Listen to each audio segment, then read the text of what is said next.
Hey lovers, good morning. Good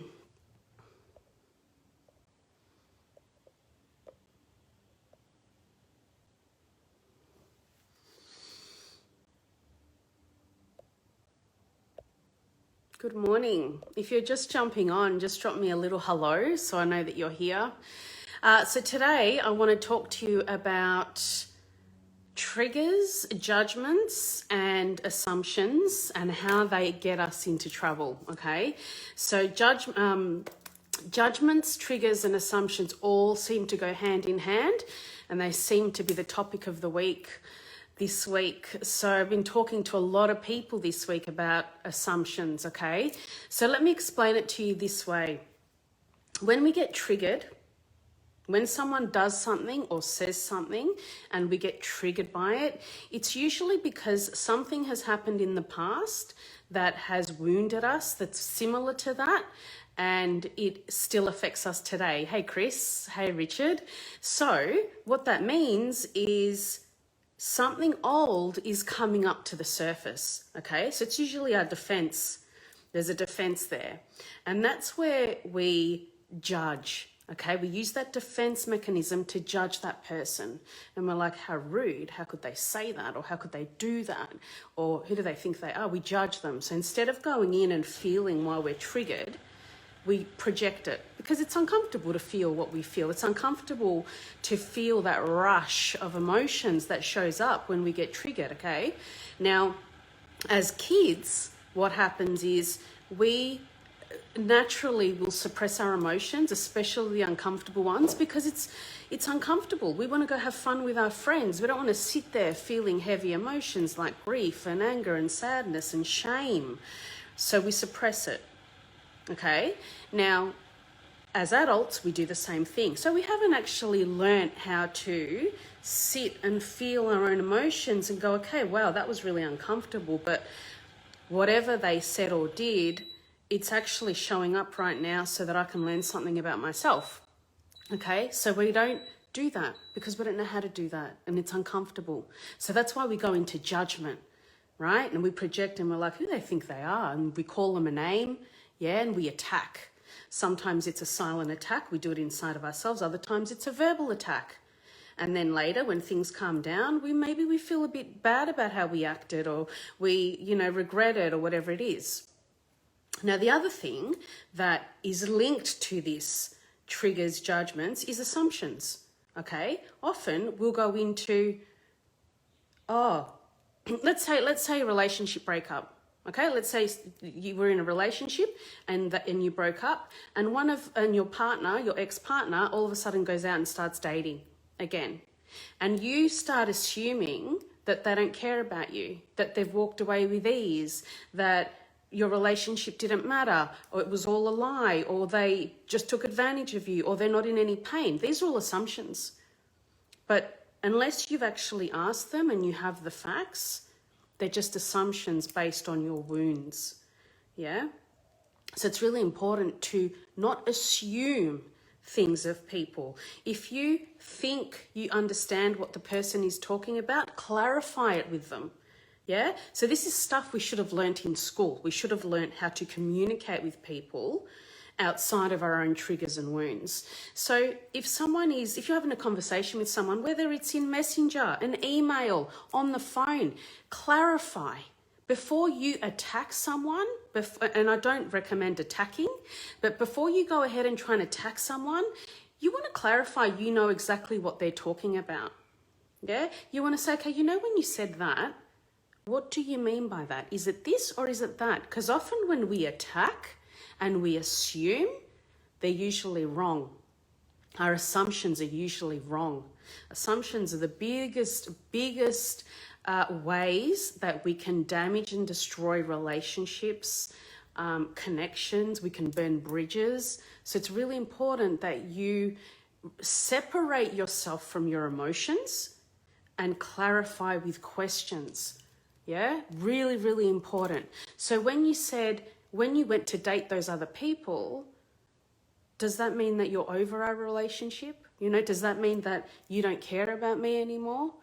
Really, really get really good at separating yourself, because if you respond or react from an emotional place, you are going to do damage. You're going to do a lot of damage, and you're the one who's going to be left feeling negative. You're the one who's going to be left in pain, okay? So does anyone have any questions about that? Hi, everyone. Thank you for jumping on and watching. So triggers, so even the assumptions and the judging, they're the defense mechanism, which come from our emotions, which come from, often they come from a trigger. Yeah, they come from a wound, sorry. Okay, so let's say your father abandoned you when you were a child. Your father left your mother, okay, and he didn't come to see you very often. As a child, you would assume, my dad doesn't love me. My dad never comes to my birthday. My dad doesn't pick me up from school. You know, if he cared about me, he would come. If he cared about me, he would show me. These are all assumptions. Okay, now as a child, you would assume all these things because you don't know anything else. Kids often internalize things and make everything their fault. They take on responsibility for what the parents do. Yeah. So as a kid, you're sitting there feeling, yes, Brandy, I will give you some tips on how to calm down. Absolutely. So as a child, you're sitting there feeling abandoned. Okay. Now, as you get older, that wound of abandonment, it doesn't disappear.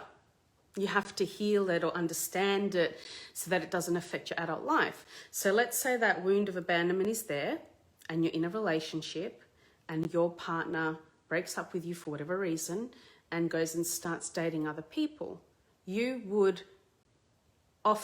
People would drop back into that abandonment wound. Yeah. And that old wound, those deep emotions, because it's so deep and so old, everything comes up again. And now you have a cocktail of emotions, yeah, brewing inside of you, raging at your ex-partner who's now dating other people, okay? So it all comes up to the surface. And often the people in our lives today, if we attack, if we react, the people in our lives today will be the target for the last 40 years of emotions. Yeah. And that's how it works if you're not consciously working to clear your emotions, to heal your wounds, to understand your wounds better. So it's really important that you do the inner work. If you're reacting to triggers and judgments and you're making assumptions about people and you're judging people, it tells us you have inner work to do. You're not a bad person. Yeah, it just tells us you have some stuff going on that perhaps you don't quite understand. Yeah, excuse me while I blow my nose. So here's what you can do. Now, in the comments, I have put a link to my Healing Little You webinar that I run every Saturday Melbourne time, Friday American time, Friday night England time. So have a look. When you go into my calendar, it will tell you the time zone in your country. If you would like to know more about healing your inner child and healing the past, I talk about it in my webinar, and I also take you through a powerful guided meditation to help you reconnect to that younger part of you that needs healing. It's free. So I highly recommend you come and learn more about this if it's something that interests you. Okay. So how do we calm down when we're so triggered, right? How do we calm down when we get that someone kind of, it feels like a knife, doesn't it, when we get triggered? So what do? The first thing to do, and I say this to everyone, the first thing to do is remove yourself from the situation. If you feel that surge of energy coming through you, those emotions coming on so strong, you need to remove yourself from the situation before you react, before you get angry, before it becomes too overwhelming. If you can, okay? If you can. What I often say to people is you can say, you know what? I'm feeling really triggered right now, so I'm just going to go and I'll come back and talk to you when I understand why I'm feeling this way. Yeah? If you can do that, great. If you can't do that, you go. You remove yourself. You say, if you're on the phone, you say, I have to go, I'll call you later, or something like that, okay? Then when you're feeling that hurricane of emotions, you've got to sit with it. Don't go have a drink, don't go out, don't call your friend to talk about it. Do nothing like that. That is all avoidance, deflecting from what you need to do, which is sit and feel your emotions. Okay, and it will be uncomfortable. But when you do that, that's when you become powerful, because that's when you understand yourself. And when you understand yourself, that's when you can get control and you can go, I can't be around that person right now. I'm definitely not going to that party because that person's going to be there and I'm going to be triggered. I'm going to hang out with that person because I feel good around them and I don't get triggered, and right? And so you can make better choices. So you sit in there feeling your emotions. Why am I feeling like this? Why? When was the last time I felt like this? Wow, this really reminds me of when I was 7 and my dad left, and how sad I was and how I cried for weeks because he didn't come back. This reminds me of that. Okay, so what is it that I need in this moment? Do I need to reassure myself? Because that wound is, if it's your inner child, he or she is showing up because they need something from you. So you think about your inner child as a separate person for a moment, okay? Now your inner child, you're going to imagine that there's a giant house, and inside of this house there's like hundreds of rooms. And behind each door, and I talk more about this in my webinar, behind each door is a younger version of you that needs healing. And they're just walking around that room, doing laps in that room, yeah? And they are upset. And they are angry because their dad left. Now, when you get triggered, they kick that door open, they come in, they take over, and then they react, they yell, they scream. It's their opportunity for their emotions to come out. And they often don't come out well. But when they're done, they go back into that room, they close the door, and then you're left to clean up the mess. Yeah, so in that moment, all your logic goes out the window, because it's not really you who's in your body anymore. It's that younger version of you. And then you probably think, I didn't handle that well. Damn it. I should have said this, or I should have asked a question, or I should have done this, right? So if that's what happens to you, that's your inner child, or a younger version of you who's really hurt, who needs you to change how they feel, who needs you to heal them, okay? So only you can heal your inner child. I can guide you as to what you can do to heal your inner child, but you are the one who has to do that inner work, okay? So it's really powerful when you do this inner child work and you begin to heal yourself. It changes things. It changes the state of your emotions very quickly. And then when things start to happen later, once you've done this inner work, what will happen is you'll be really aware of it, and you'll be like, oh, I'm starting to get triggered by this. So I'm gonna either change the conversation, or I'm going to remove myself. I'm going to wrap up the phone call, right? And that's where you prevent yourself from exploding. You prevent yourself from getting so triggered and worked up and emotional and spiraling down into depression and shame and regret and guilt and all those emotions. When you start doing that, everything starts to change, because that's an act of self-love. By you going, I'm going to remove myself because I don't want to get so triggered and overwhelmed by these heavy emotions, it's an act of self-love. And when you go back and you start healing your inner child, that's an even bigger act of self-love, okay? Because you're going, you know what?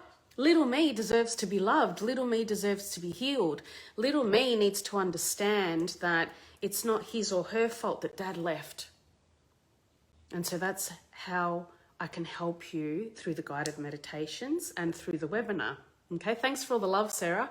So if that's something you want to do, click on the link in the comments that I left. That's the link to the webinar. Register for the webinar. It's free. It's really powerful. The guided meditation will really help you. And you can also join my Healing Little You group if you want more inner child healing. But overall, and I hope that helped, I'm just trying to see who left the comment before.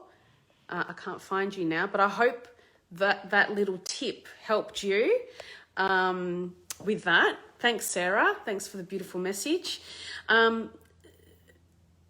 Overall, if you are triggered and you're judging someone and you're making all these assumptions without clarifying with them, you're going to get yourself into a lot of trouble. And also, it tells us that you have a massive defense mechanism here that you need to understand and change. If you have a massive defense mechanism protecting you because you're triggered, and that is judging and reacting and assuming, it doesn't mean you're a bad person. What it means is that you have some inner work to do. Yeah, it's a defense mechanism to protect you. But the thing is that you can't receive love and be defensive at the same time. You can't let people into your life. You can't open your heart and be defensive at the same time. Yeah, so it's really important that you understand that. So if you are yearning for love and connection and freedom and expansion, and you want to be, you want to feel a part of something, you have to find a way to remove your defense mechanism. Otherwise, you cannot let love in and you cannot let love out. And that is what we came here to do. We came here to love and be loved.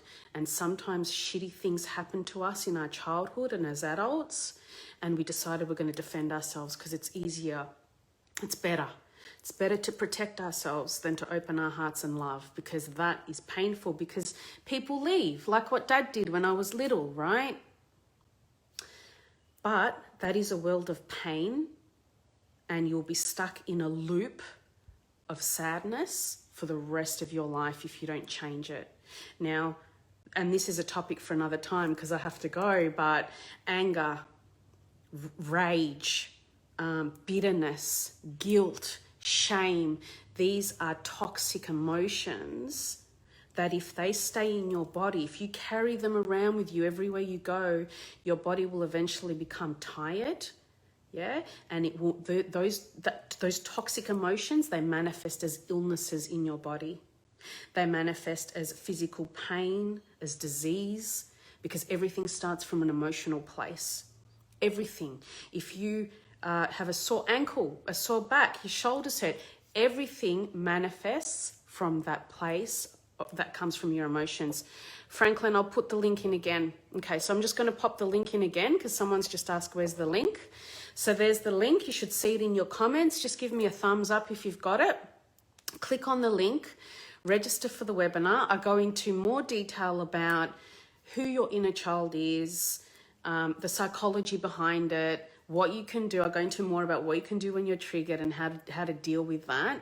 And then I'll take you through a guided meditation. So I hope that you have, I hope you got something valuable out of this live. Yeah, I really hope that something has opened up in you just from watching this live, and it's helped you understand yourself that little bit better. And what I will say lastly is, if you're feeling like, yeah, shit, that's me. Yeah, if you're feeling that way, what I want you to do is stop yourself from attacking yourself. Yeah, I don't want you saying things like, well, look at you, you're 52 and you still haven't sorted this out and you're still getting triggered and you're still getting this and you're still getting that. That will do more damage than good, because then you're judging yourself, you're attacking yourself. Okay, so be really mindful that you're not attacking, judging and judging yourself and assuming that you should know better. Yeah, so we want to prevent you from doing this towards others. It's really important you prevent yourself from doing it towards yourself too. Okay, so thanks for watching. Sending you all so much love. If this live has helped you in some way, please share it. Yeah, share it with your friends, share it with your family, share it in your groups so that other people can hear the messages that I'm sharing, and so hopefully other people can begin to understand themselves better. All right, guys, have a beautiful rest of your day wherever in the world you are, and thank you for taking the time out of your day to watch this live.